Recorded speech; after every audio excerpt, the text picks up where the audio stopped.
Hello guys, it's One Piece Day again. Welcome to my channel, and let's talk about One Piece manga chapter 1071, A Hero's Offensive. In the previous chapter, Sentomaru ultimately tastes Rob Lucci's wickedness. Lucci realizes that the marine officer is still conscious. He attempts to knock him out. Luffy, however, isn't just going to let him do as he pleases and unleashes his peculiar Gear 5 attacks to keep Rob Lucci. The Seraphims also deal with the other Cypher Pole agents, allowing Luffy and the gang to escape.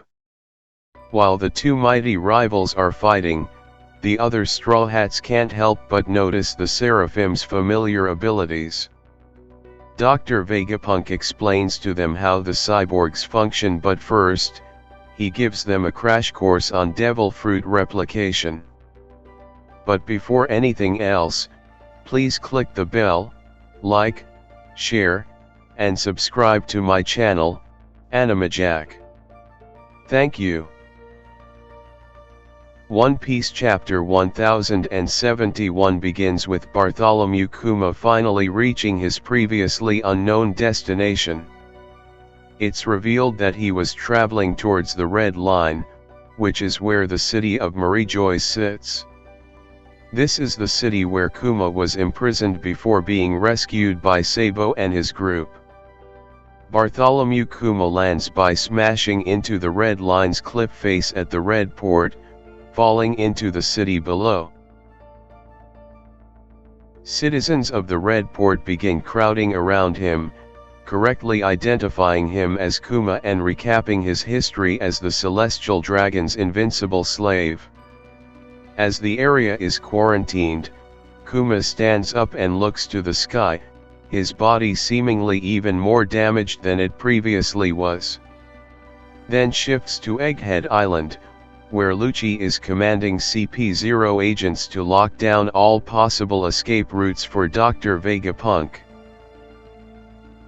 He even authorizes them to destroy the ships, saying that the situation is still problematic even with the Seraphim on their side.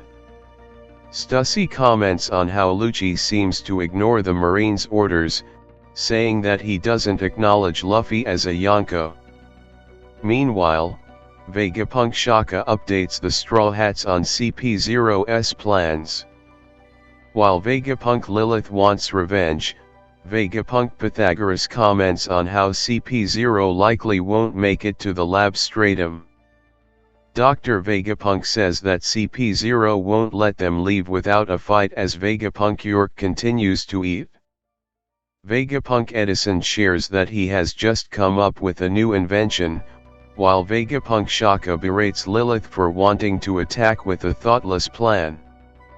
The latter questions why they can't retaliate, prompting Shaka to remind her that the top priority is Dr. Vegapunk's escape. Sees Dr. Vegapunk lamenting what happened to Sentomaru, as Pythagoras teases about having one more ally on Egghead that they can call on. However, Edison comments on how the course of actions will risk the Straw Hats as well, adding that they'll have nowhere left to hide in that case. Meanwhile, Dr. Vegapunk calls a mystery person and asks for help, with the persons responding that they've always been prepared for this order. Excitedly shares that help is on the way as he hangs up, with the Vegapunk satellites celebrating escape for all except for Dr. Vegapunk. He then shares that all 7 of the Vegapunks will be coming, including the currently injured Vegapunk Atlas who isn't present with the others. Meanwhile, in the lab's interior, Jewelry Bonnie is running away from Monkey D. Luffy and Tony Chopper, looking to confront Vegapunk about both her father and Vegapunks using bugs against Bonnie. A sudden announcement, which confirms that the lab's Stratum Frontier Dome defenses are now offline. As per the Vegapunk satellites, no one is in the control room. Meanwhile, CP0 questions if this is a trap, citing that such a sudden malfunction seems a little too convenient. The group then uses Skywalk to ascend to the lab stratum, commenting on how fate has abandoned Dr. Vegapunk, considering the timing of the malfunction. The three spot the Thousand Sunny and the ancient robot, prompting Lucci to say they must destroy the ship. KaKu launches a Tempest Kick Sky Slicer at the ship, seemingly spelling doom for the Straw Hats' home. ZoRo wake up at the perfect moment, deflecting the attack and saving the ship.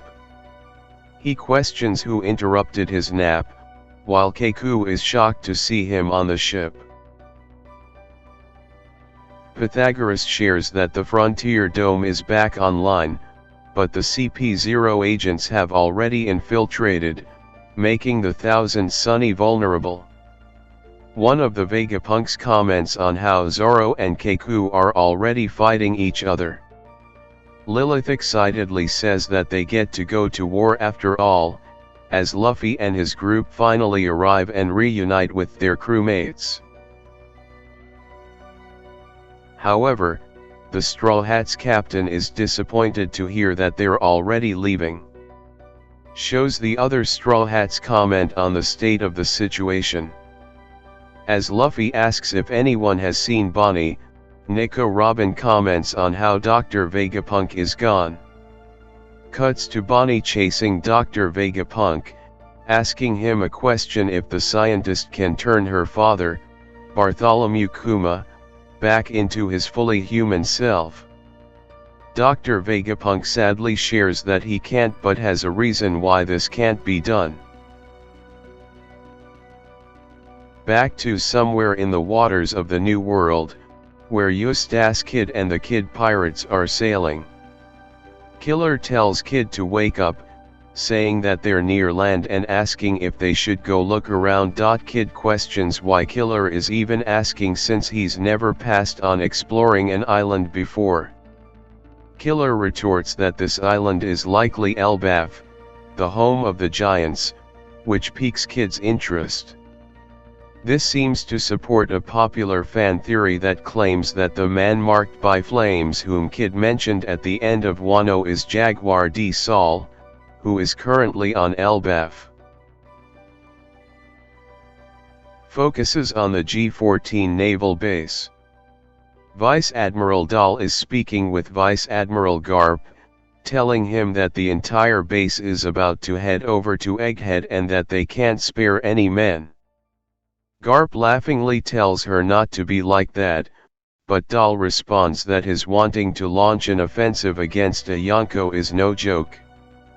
Dahl further questions if Garp has cleared this with the top brass, but Garp questions why he would do such a thing. Garp arriving at the base, yelling for Helmeppo to come outside.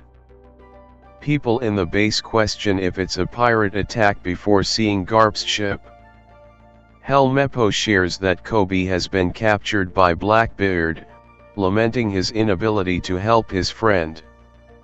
Garp responds that his whimpering is hard to watch, saying that he needs to get on board already so they can head to Hakinosu and save Kobe.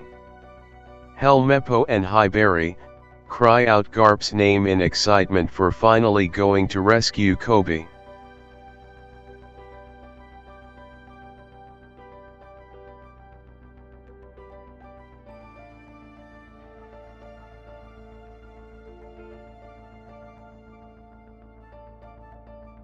That's all for today, Animaniacs. Thanks for watching. See you again next time for another One Piece episode. Please like, share, and subscribe to my channel for weekly updates.